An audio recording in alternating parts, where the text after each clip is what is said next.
Assalamualaikum, salam sejahtera. Okey, kita nak update kita punya kandang landak 90% telah siap.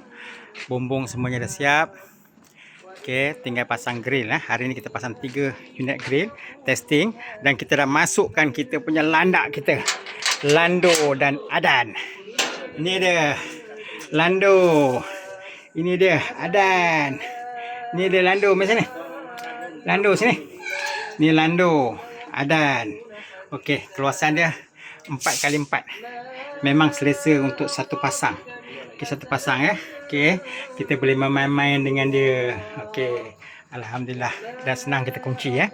Cuma kita minta orang yang buat ni, kita nak buat satu pintu sekaki kali 6 inci. Mana kita buka pintu ni untuk bagi makan. Takut nanti landak bila besar dia mula melompat keluar. Sebab kita kena buka. Kita kena buka dia macam ni. Contoh kalau kita nak bagi makan, kita buka macam ni. Dia akan menyebabkan landak yang besar, yang ganas, yang belum mesra alam lagi, dia boleh menerkam kita. Jadi satu kemalangan nanti. Elakkan, insya-Allah.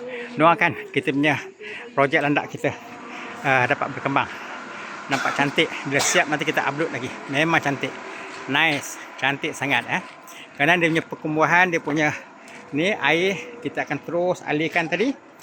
Kita alirkan air dia, kalau kita basuh, alih dia dan terus kita masuk dalam kalbet.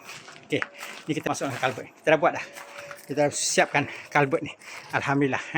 Ini kita ada 22 petak, boleh masuk untuk 22 kali dengan 3 ekor maksimum. Satu jantan, 2 betina, boleh masuk lebih kurang dalam 66 insya-Allah. Okey, doakan berkembang terus maju. Assalamualaikum.